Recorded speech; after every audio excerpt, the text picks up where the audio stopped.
There seems to be the underlying impression by critics that Pretty Little Liars: Original Sin, released by HBO Max in 2022, had an acceptable to good first season. Not only do they conclude that it is entertaining, they even suggest that it has a compelling plot, likable characters, and a substantial mystery. This is not the case. Original Sin is a terrible show, and it is far worse than its predecessor, Pretty Little Liars, released by ABC Family turned Freeform in 2010. In order to prove this, I would like to succinctly compare the two shows in their first seasons, and I thought I would put this into a numbered list in order of priority. I will be spoiling both of these shows. You have been warned. 1. Original Sin's mystery is too distant from the main cast. The whole point and power of the 2010 show was how close the mystery was to its main cast. Allison was a dramatic, manipulative, and magnetizing force. She, along with the girls, had direct ties to each other, as well as some secrets that would come to bite them in the future. The girls, when fighting off A, felt threatened by this proximity so much that, at first, they suspected the text messages came from Allison, because of her special knowledge of each member of our cast. In Original Sin, A does not have a malevolent relationship to the main girls, as A is primarily engaged with the cast's mothers, in a mystery that occurred to Angela Waters 22 years ago. As a result, there is ambiguity towards how A is meant to operate. A may chase after the girls, but the true spite is directed towards the mothers. And these are where the threatening messages are directed. Instead of a traumatizing present environment, we get what is effectively a cold case. The show attempts a haphazard way to bridge the two eras by providing parallel structure. First, with the deaths of Angela and Karen.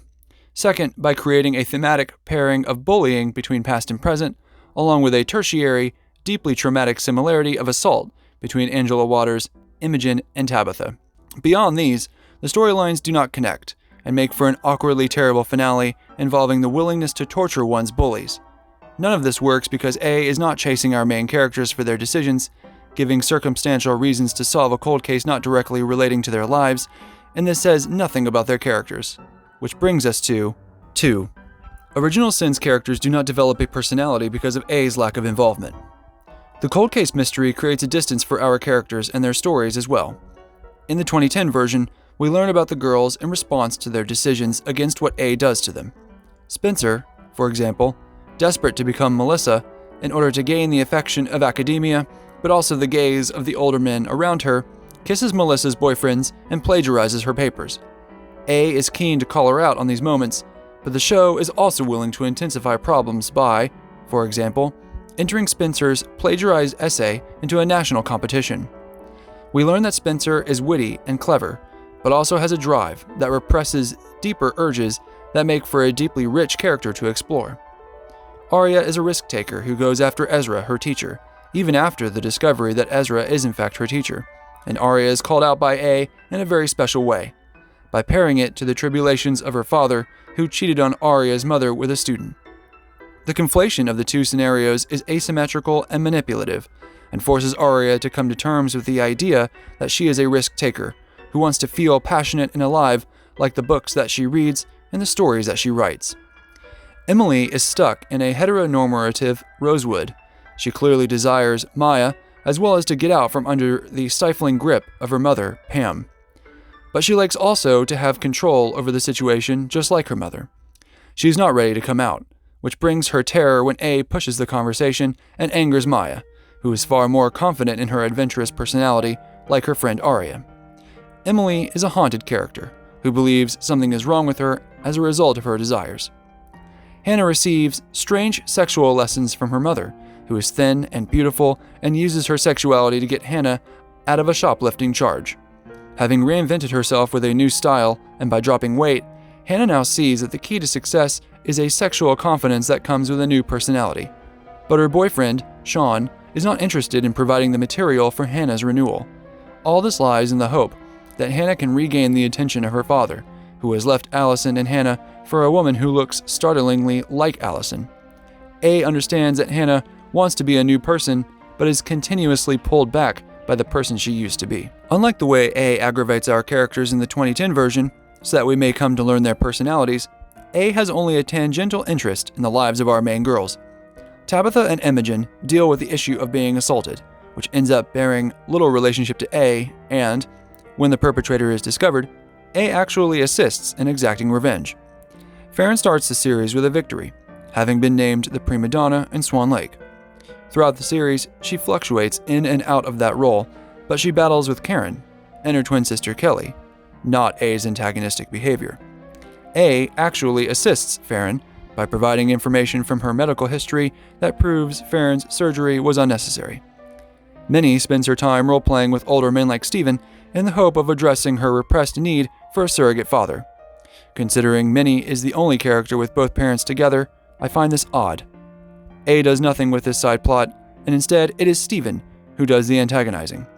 Minnie, when she feels threatened, confronts Steven head-on, which makes Steven seem deflating. Noah bears witness to the closest similarity we have to the 2010 show, but Noah's stalwart defense of her mother only says something about Marjorie's addiction, not Noah's personality. Noah is more pressed by her conflicting relationship to her drug mother and driven boyfriend Sean, who flirts around the idea of performance enhancers. A attacks Noah again in order to rat out her mother, but does nothing to antagonize her relationship to her boyfriend or her desire to get ahead with the availability of performance enhancers for herself. The foundational problem of a 22-year-old mystery compounds here. We do not have a sense of the characters in a struggle to define themselves because there is not enough trouble that A aggravates. Another perfect example I can use to offer an idea of this would be the GoPro footage Tabitha gets of naked boys in the locker room. This is a crime, one that is a response that Tabitha makes to try and identify her assailant. When Sydney confronts her about it, Tabitha manages to fight her off and later deletes the footage, and the conflict stops cold. In 2010's Pretty Little Liars, A was a menace, collecting things thrown away, vandalizing property, sending threatening notes, collecting evidence and sending it to the police, and on and on. In Original Sin, A is instead a benign entity. A should have threatened Tabitha and blackmailed her into making a compromising decision by stealing the GoPro footage. Because moments like this are dropped, we do not know what our characters are like beyond the heroism we come to expect from characters in fiction. There are no symptoms, repressions, and desires, because A does not create the space for them. 3. The change in genre is more for the creators of the show than the viewers. In 2010's Pretty Little Liars, we have 22 episodes, culminating in 963 minutes, and we have one confirmed death. In 2022's Original Sin, we have 10 episodes, culminating in 505 minutes, and we have 7 confirmed deaths. The drama of the 2010 show is for the viewer to be given context for plots, decisions, reactions, and therefore characterization. Each character is given the time for substantial dialogue scenes, addressing problems and ambiguities in the form of arguments and conversations that gives the story weight and meaning. In Original Sin, much of this is thrown away for gaudy appearances of A in broad daylight, chases, superhuman escapes, and violence that works against a mystery, as by the end, all the side characters are either dead or guilty or, worse, love interests. The manifestation of the mystery, espionage, and subtlety of the 2010 show into a slasher highlights the emptiness and vapidity of Original Sin, while movies like Scream managed to turn their slasher genre into a point made about the historical context, which followed through with the false thesis of hyper-aware killers due to too many violent video games and movies. Original Sin says nothing with its switch in genre. It is a strange contradiction that Original Sin does not know how to apply pressure to our main characters with A, and yet seems to overcompensate with wanton violence. Rather than have the school janitor be a villain or suspect throughout the first season, the janitor is killed immediately. As a result, Original Sin uses the slasher genre to siphon off entertainment, but it rots out the core of the show. By the end of the first season, the mystery is resolved, and all involved characters are either dead or dying. A second season would effectively have to start from scratch. What is even more maddening is that the makers of Original Sin have no understanding of the genre. Tension is elevated and dropped immediately. A appears often, giving away the monster too much, and many times his appearance defies logic. What does A gain by sneaking into the gymnasium and intimating terror by nearly grabbing Imogen's leg? If A were to grab Imogen's leg, what then? The lack of understanding of killing, tension, chases, and terror turns any sort of possible tragedy into a farce. 4. The A reveal was neither earned nor necessary. Principal Clanton turns out to be A, which makes for an unfun villain. In 2010, Mona is a terrifying force with an intimate closeness, unhinged, and with the proper means, motive, and opportunity. Mona is young and would of course be willing to take all the details of the girls' lives personally. Her proximity to the students makes the girls paranoid, and her reveal feels earned. Principal Clanton is an adult who terrorizes adult women 22 years later with packaged threats and murder brought to him by his muscle sidekick, unknown sibling of Angela Waters. He is an adult who must bear multiple responsibilities as a principal, and as such is unlikely to be the kind of unhinged sleeper agent that Mona was. His reveal at the end lacks energy or momentum, and is unintentionally hilarious. No one likes principals. More troubling is the fact that the people making Original Sin felt as though they needed the mystery resolved. A second season would be difficult to start, as everyone is dead, and a new mystery needs to be created. Like Riverdale, Original Sin will be forced to have a creature of the week structure, which makes it difficult for a long-standing mystery. Besides the idea that Karen and Kelly may have switched places before she died, there are a few lingering details that would allow for connective tissue. Many shows will often table the reveal of the killer until a later season for good reason. If discovered, it robs any chance for follow-up stories and plots. Principal Clanton was a reactive force, not a progressive choice. 5. Characters are too victorious. In 2010's Pretty Little Liars, the writers were willing to admit that the girls are just that, young girls. They act in provisional ways, responding to what they think would work to get them out of binds, and the pleasure in watching the show is in the way this falls apart. Arya and Ezra consistently bicker at each other, particularly in episode 4, where we realize that, besides passion, the characters do not really know enough about each other to be in a relationship. After a series of much-needed arguments, the characters decide to actually have a first date. Both characters misunderstand each other, and the responses give us a powerful understanding of desires and the resolutions from those acted-out desires. Hannah, in sexual frustration, crashes Sean's car, and must bear the punishment of seeing her father with a fiancé, overcome a stepsister who likes to sail, and community service. Emily tears the copies of the photo booth evidence of her and Maya kissing and throws it away. She hides the scarf Maya gives her. Though Emily may like Maya's affection, Emily is so desperate for control over her passion that she conservatively hides these, much to the aggravation of Maya. Arya, responding negatively to Ezra's teacher voice attempts to explain how relationships work, feels more like a student than a lover at Ezra's apartment, and leaves in anger. Ezra overdoes it and embarrasses himself in a tirade over To Kill a Mockingbird, bulldozing other students to explain his devil's advocate position.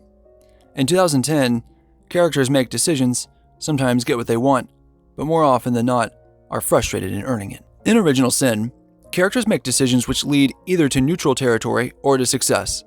When Elodie and Ash discover that Minnie has been secretly role-playing with Steven what it feels like to be the daughter to a doting father, all we have to show for it is their befuddled faces. When Farron attacks her mother, Corey's choice to have Farron undergo an unnecessary scoliosis surgery, Kelly attempts to make Farron's scoliosis known to a ballet scout.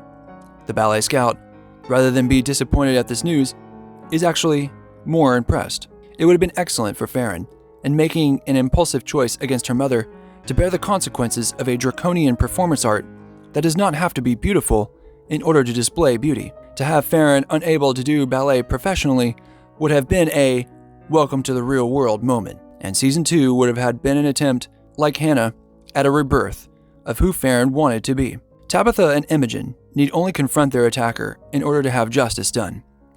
And by justice, we mean chasing down Chip, placing him in duct tape at the school so that Tabitha can reject torturing him, only for him to go free and remain at his house with his mother over Christmas, allowing for Aaron to track him down a second time in a kind of post-episode stinger. These get-out-of-jail cards for our characters are not invigorating. They are monotonous and embarrassing. While there were many opportunities to provide weight to our characters' choices, many like these are dropped, giving us nothing of the satisfaction that comes from characters making choices at all. Number 6. The language of the show in visuals and writing is deeply repetitive.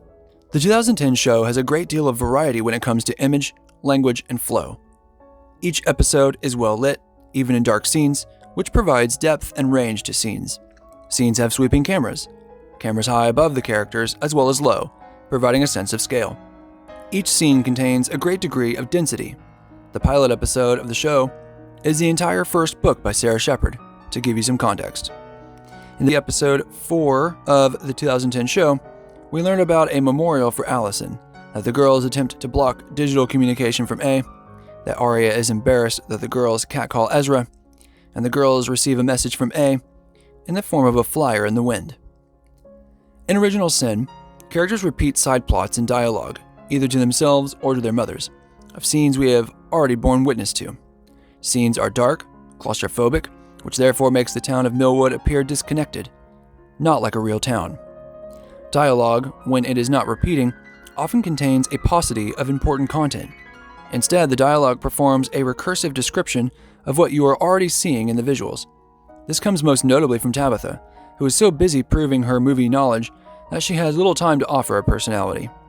Knowledge about the world is not the same as decisions made in response to the world, and it is the latter that helps us to learn about characters. And acknowledging a show's influences is worse than simply letting the visuals speak for themselves. Many of the scenes of the show feature stationary characters with little blocking or business for them to do. They often discuss a single topic, often one we've heard before. Combine this with previously mentioned slasher chases that happen often, illogical tension and murders, and only a 10-episode runtime, and the show feels simultaneously less dense and more tedious than the 2010 show, which had nearly double the runtime. The editing in Original Sin will often leave a scene only to return to it, robbing any momentum or energy from the actors or plots. The recurrent bass drop sound that Friendly Space Ninja identified in Riverdale is present in Original Sin, the symptom of an insecurity of reveals or twists in the show. The cinematography of the show, in its angles or spaces, lack any sort of cohesive language to convey the idiosyncrasies of an artistic vision. While there are scenes of tension that technically do exist, such as Imogen hiding in a van at the old warehouse where Angela died, there are other shots that lead nowhere, such as one of a green footlocker in Imogen's basement that are never again brought to light. This invites speculation from the viewers that the making of the show was either not well planned, not well executed, or suffered from continuous amendments and adaptations that led to a collection of parts rather than a consistent whole. Number 7. Angela is no Allison. In the 2010 show, Allison is a traumatizing force. She knows things about everyone, and she manipulates people into doing what she wants out of sheer pleasure. She has the confidence of a much older woman in a terrorizing small package. Angela is a non-entity. She makes herself readily available to be taken advantage of in ways that are either strange, implausible, or laughable. Angela, after throwing dog shit onto a door one Halloween night, sees the girls drive away without her. Rather than run, Angela merely stays there, looking at the camera in abject victimhood. The tattoo parlor is a single room, yet Angela seems unaware that Corey left her to get her tattoo alone, without reciprocating. Angela and Marjorie are both smoking, yet it is Angela who accepts the cigarettes from Marjorie and takes the blame for it. In a working-class town in 1999, it was likely not uncommon for high school students to smoke. The janitor, leaning towards punishment, only punishes one, which is absurd. Allison's disappearance allows for the whole show to ask questions on what happened that night. Angela's death is not as ambiguous, and yet even when there is a gap between Tom Beasley's assault and Angela's eventual climb up the stairs of the warehouse, the show is either unwilling or uninterested in using this gap to explain Angela's whereabouts. That is because, even if the show were to explicate this timeline, Angela does not have the fortitude that Allison does to be a compelling centerpiece.